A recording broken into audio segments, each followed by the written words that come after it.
வணக்கம். திருமா மீது வன்மத்தை கக்கிய சாட்டை துரைமுருகன், சாதிவரி நாம் தமிழர் சோம்பிகள், எழுச்சி தமிழர் பிறந்தநாள் விழா சம்பந்தமான காணொலி தான் இப்ப நம்ம போடுறோம்.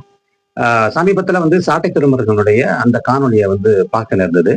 அதுல ஒரு பிறந்தநாள் விழாவை இந்த அளவு விமர்சிக்கணுமா, இல்ல திருமாவின் மீது இந்த அளவு வன்மத்தை கக்கணுமா அப்படிங்கிற கேள்விதான் நமக்கு எழுது. ஏன்னா அந்த பிறந்த நாள் விழா என்பது எழுச்சி தமிழர் விழாவாக கொண்டாடப்பட்டது உண்மையிலே திரும்ப அதற்கான எந்த முன்னெடுப்பும் எடுக்கல. ஆனா பிறந்த நாள் உனக்கு ஒரு கேடா அப்படிங்கிற மாதிரி எல்லாம் கேள்வி கேட்டு தப்புனை எல்லாம் வச்சு ரொம்ப வன்மத்தை கக்கி பேசினதை நம்ம பாக்குறோம். இதுல சாட்டை திருமுருகன் மாதிரி அந்த மஞ்சப்பொடி மாமாக்கள் ஒண்ணு தெரிஞ்சுக்கணும். இது இன்னைக்கு நேத்திக்கல, ஒரு 6-7 வருஷங்களாக இந்த மாதிரி திருமாவுடைய பிறந்த நாள் ஒரு ஒரு கருத்தை முன்வைத்து கொண்டாடப்படுகிறது அப்படிங்கிறத பாக்குறோம். இந்த வருஷம் மத சார்பின்மை பற்றி தான் அவருடைய பிறந்த நாள், எழுச்சி தமிழருடைய பிறந்த நாள் விழா மத சார்பை விழாவாக கொண்டாடப்பட்டது. இதை எல்லாமே முன்னெடுத்தவங்க அவரு திருமா கிடையாது. திருமாவுக்கு இதுல ரோலே கிடையாது. அவர் இசைவு தெரிவித்தது மட்டும்தான் திருமாவுக்கு அது தெரியும். இந்த மாதிரி கட்சி தொண்டர்களும் கட்சி தலைவர்களும் சொல்றாங்க, இந்த மாதிரியான ஒரு கருத்தை வச்சு கொண்டாடலாம்னு இருக்கோம்னா நீங்க என்ன நினைக்கிறீங்கன்னு கேட்கும்போது அவர் ஓகேங்கிறார். அவ்வளவுதான். இது முழுவதுமாக கட்சி தொண்டர்களும் இடைமட்ட கட்சி தலைவர்களும் அவருக்கு அவருடைய நாளை போற்றும் விதமாக அதை ஒரு நல்ல ஒரு விஷயத்துக்கு பயன்படுத்தணும். அது அதன் மூலமாக ஒரு அரசியல் கருத்து பொதுமக்களுக்கு போகணும். சும்மா ஒரு பிறந்த நாள் விழாவை கொண்டாடுறோங்கிற பேர்ல வசூலிச்சுட்டு, வரி வசூலிச்சு, இல்ல பணம் வசூலிச்சு, இல்ல கிஃப்ட் எல்லாம் வசூலிச்சு அது ஒரு இன்னொரு அப்படி ஒரு விழாவாக மாறிடக்கூடாதுங்கிறதுக்காக வேண்டி அவங்க ஒரு கருத்தியலை முன் வச்சு அந்த கருத்து சம்பந்தமாக எல்லா தரப்பு மக்களையும் கூட்டி அது சம்பந்தமா பேச வச்சு அது ஒரு மிகப்பெரிய வெற்றி விழாவாக மாற்றப்பட்டிருக்கிறது அப்படிங்கிறத பாக்குறோம்.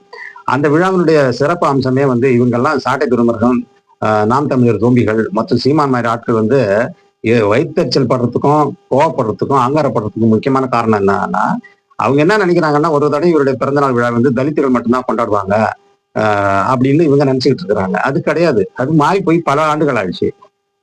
சில பல ஆண்டுகளாகவே திருமாவளுடைய பிறந்த நாள் விழா என்பது பல்வேறு சாதி மக்கள், பல்வேறு இன மக்கள், பல்வேறு மதத்தை கடைபிடிக்கிற மக்கள் எல்லாம் ஒன்று சேர்ந்து அதை ஒரு தமிழர் விழாவாக, தமிழருடைய எழுச்சி விழாவாக, அதனால்தான் எழுச்சி தமிழர் விழா அப்படின்னு அதுக்கு பெயர் சூட்டப்பட்டிருக்கு அப்படிங்கிறத பாக்குறோம். இப்ப இந்த சமாச்சாரங்கள் தான் இவங்களுக்கெல்லாம் எரிச்சலை கொடுக்குது. ஏன்னா இவங்க நாம் தமிழர் கட்சி பண்றதுக்குள்ளாவே ஒரு சாதிவெறி அரசியல் தான் பண்றாங்கிறத பாக்குறோம். அங்கங்க அந்தந்த சாதிவெறி தலைவர்களை புகழறது, அந்த இடத்துக்கு போனா அவங்கள புகழறது, மற்ற இன்னொரு இடத்துக்கு போனா அந்த ஏரியாவில் எந்த தலைவர் வாழ்ந்தாரோ அந்த எந்த மக்கள் அதிகமா வாழ்றாங்களோ அந்த ஜாதியை உயர்த்தி பேசுறது, தமிழ் இனம்ங்கிறது, எங்களுக்கு குடி தேசியம்ங்கிறது, இந்த மாதிரிலாம் அவங்க பண்றது pure and pure caste politics தான் பண்றாங்க அப்படிங்கிறத நம்ம பாக்குறோம். ஆனா அதுல இருந்து இவர் வேறுபடுகிறார்.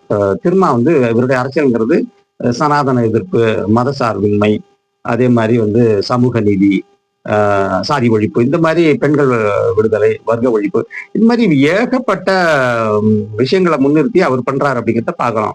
ஸோ இப்ப அதுல இயல்பா அவருடைய கருத்தியலோடு ஒத்து போகிற, அவர் பேசுகிற அரசியலை ஒத்துக்கொள்கிறார். அதை ஏற்று இதுல ஏதோ ஒரு நல்ல விஷயம் இருக்கு என்று நம்பக்கூடிய அனைத்து சாதியினரும் அவரோட விழாவில் பங்கெடுத்துக்கிட்டாங்க அப்படிங்கிறத பாக்குறோம். நீங்க அங்க பேசினவங்களை பாருங்க. பேசினவங்கள அது அந்த பட்டிமா கவியரங்கமா இருக்கட்டும், இல்ல பாராட்டி பேச வந்தவங்களா இருக்கட்டும், எல்லாருமே வெறும் தலித்துகளா வந்தாங்க. எல்லா ஜாதியும் தான் வந்தாங்க. அதாவது IPS வனிதாவில இருந்து ஆரம்பிச்சு லட்சுமி ராமகிருஷ்ணன் வரையிலையும் கவிஞர்கள் எல்லாருமே வேற வேற சாதியை சேர்ந்தவங்க தான். வெறும் தலித்துகள் மட்டும் கிடையாது. நீங்க ஒண்ணு புரிஞ்சுங்க, அவர் வெறும் தலித் தலைவர், அவர் தலித் விஷயத்துக்கு தான் போராடணும், அவருக்கு அந்த ஏரியா விட்டு வெளியே வந்தா நாங்க ஒத்துக்க மாட்டோம் அப்படின்னு நீங்க அரசியல் பண்ணீங்கன்னா மக்கள் உங்களை காரி துப்புவாங்க. ஏற்கனவே காரி துப்பிட்டு இருக்காங்க.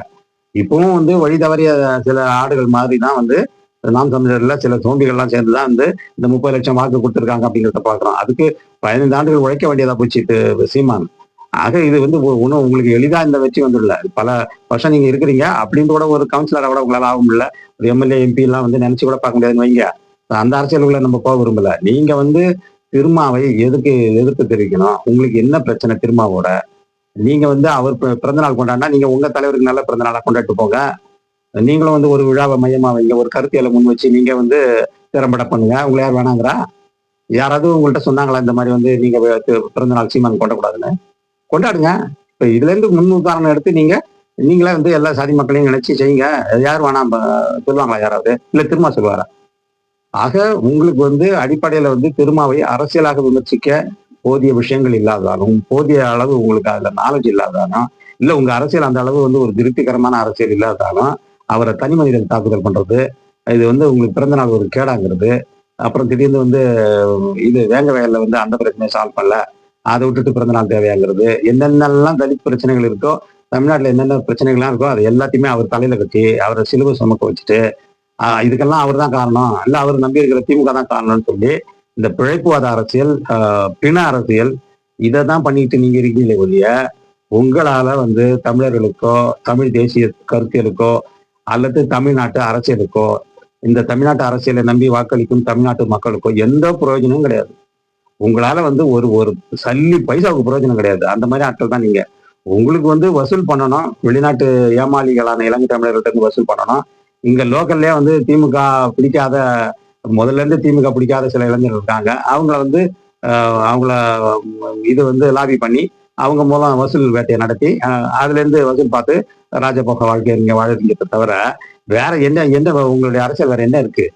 ஏதாவது வந்து ஒரு கொள்கை இருக்கா உங்களுக்கு? தமிழ் தேசியம்னா என்னன்னு உங்களால தெளிவா பேச முடியுமா? திருமா பேசுற அளவுக்கு, இல்ல திருமாவுடைய கருத்தியல் தெளிவுக்கு பதில் சொல்ற அளவுக்காவது உங்கள்ட்ட யாராவது இன்டலெக்சுவல் இருக்காங்களா? உங்களுடைய பேச்சுக்கெல்லாம் வந்து ஜாதி அரசியல், அப்புறம் தமிழ் தேசியம்ங்கிற பேர்ல வந்து மற்ற தலைவர்களை சாடுறது, இப்ப விஜய் அரசியலுக்கு வந்தாருன்னா அவரை கேவலமா பேசுறது, இந்த மாதிரியான வந்து ஒரு பிழைப்புவாத அரசியலை தவிர உங்களை நம்பி என்ன பண்ண முடியும்? மக்கள் உங்கள்கிட்ட எப்படி வந்து தங்களுடைய ஆட்சியை வந்து ஒப்படைப்பாங்க? அதுக்கான எந்த கூறாவது உங்கள்கிட்ட இருக்கா? இல்ல உங்களுக்கு ஏதாவது அறிவு இருக்கா? சில அது உங்களை சரி, நீங்க வந்து சீமானுக்கு தான் ஒரு பிறந்த நாள் கொண்டாடி தான் பாருங்களேன். எத்தனை பேர் வராங்க? யார் யார் அதுல கூடுறாங்க? என்ன நடக்குது? அது எப்படி அது நடத்தி காட்டுங்களேன். இப்ப விடுதலை சிறுத்தைகள் வந்து பல ஆண்டுகளாக நடத்தி காட்டுறாங்க. அவங்க வந்து அவங்க தலைவரை மகிமைப்படுத்துறாங்க. அவரை மகிமைப்படுத்தும் போதே ஒரு கருத்தியலை வந்து சொல்றாங்க. அந்த கருத்தியல் மக்கள் மத்தியில ஊடகங்கள் வழியா போய் சேருதுன்னு பாக்குறோம். அந்த கருத்தியலை வந்து அவங்க என்ன கருத்தியல் முன் வச்சு ஒரு பிறந்த நாள் விழாவை பிக்ஸ் பண்றாங்களோ, அந்த கருத்தியலை வந்து வரவங்களும் பேசுறாங்க, உள்வாங்கி பேசுறாங்க, அதை ஆதரிக்கிறாங்க. அதுல இருந்து நிறைய விஷயங்கள் வந்து ஊடகங்கள் வழியாக பொதுமக்களுக்கும் போய் சேருது அப்படிங்கிறத பாக்குறோம். ஸோ ஒரு பிறந்த நாள் விழாங்கிறது வந்து சும்மா அப்படியே வெறும் பிறந்த நாள் விழாவை கேக் வெட்டிட்டு அவர் ஹாப்பி பர்த்டே சொல்லிட்டு போற விழா கிடையாது. அவருக்கு தமிழருடைய எழுச்சி விழாவாக கொண்டாடப்படுகிறது. இவங்களுக்கு வந்து இந்த சாட்டை திருமுருகனுக்கும் சீமானுக்கும் நாம் தமிழர் தோம்பிகளுக்கும் உள்ள மிகப்பெரிய பிரச்சனை என்னன்னா, இவங்களை விட அவருக்கு நிறைய கூட்டம் கூடுவதும், பிற சாதியினர், பிற மதத்தினர், பிற கொள்கைகள் பேசும் மக்கள் கூட அவருக்கு தார்மீகமான ஒரு அரசியல் ஆதரவு கொடுக்கறதும் தான் வந்து இவங்களுக்கு வைத்தறிச்சலை கிளப்புத ஒழிய, மற்றபடி வந்து அவருடைய அரசியலுக்காக எல்லாம் இவங்க வந்து அதை எதிர்த்துலாம் இங்க அரசியல் பண்ணல. அதுக்கு இவங்களுக்கு திறமை பத்தாது, அறிவு பத்தாது, இவங்களுக்கு அந்த அளவு வந்து பொலிட்டிக்கல் அண்டர்ஸ்டாண்டிங்லாம் இவங்களுக்கு எல்லாம் கிடையாது. இவங்க வந்து வசூல் வேட்டை நடத்திக்கிட்டு ஜாலியா ராஜபோக வாழ்க்கை வாழ்றவங்க தான் இவங்கிறது தமிழ்நாட்டு மக்களுக்கு மிக தெளிவா தெரிஞ்சு போச்சு. இவங்க யாரு, இவங்களுடைய நோக்கம் என்ன, இவங்க ஏதாவது டெலிவர் பண்ணுவாங்களா? இவங்க டெலிவர் பண்ற மாதிரி இருந்தா மக்கள் இவங்களுக்கு ஆட்சி கொடுத்துருப்பாங்களே. 15 வருஷம் இருக்காங்களே இவங்க, அதுல எப்பயும் ஆட்சி கொடுத்துருக்கோம் இல்லையா? ஸோ எதுவுமே பண்ணாத இவர்களை நம்பி எப்படி வந்து தமிழர்கள் ஆட்சியை கொடுப்பாங்க அப்படிங்கிறதான் நம்ம இந்த நேரத்துல வந்து மிக முக்கியமான ஒரு கேள்வியா கேட்கிறோம். இந்த சாட்டை திரும்புகளுடைய இந்த காணொலி என்பது ஒரு வன்மத்தை கக்கிய ஒரு காணொலி தான் வந்து. அதை தொடர்ந்து அந்த நாம் தமிழர் சோம்பிகள் வந்து அதை ஆதரிச்சு பேசுறதும், திருமாவளுடைய பிறந்த நாளை வந்து கேவலப்படுத்தி பேசுறதுமே என்பது ஒரு சாதி வரி, வன்மத்தை கக்கக்கூடிய ஒரு அரசியல் பேச்சு தானே ஒழிய, அதுல கொள்கை எதிர்ப்போ, கருத்தியல் எதிர்ப்போ அல்லது அரசியல் எதிர்ப்போ கிஞ்சித்தேனும் இல்லைங்கிறதா நம்ம இந்த நேரத்தில் சொல்லிக்கொள்ள விரும்புகிற கருத்தாகும். இன்னொரு அமர்வுல வேற ஒரு இடத்தை பார்ப்போம். நன்றி, வணக்கம்.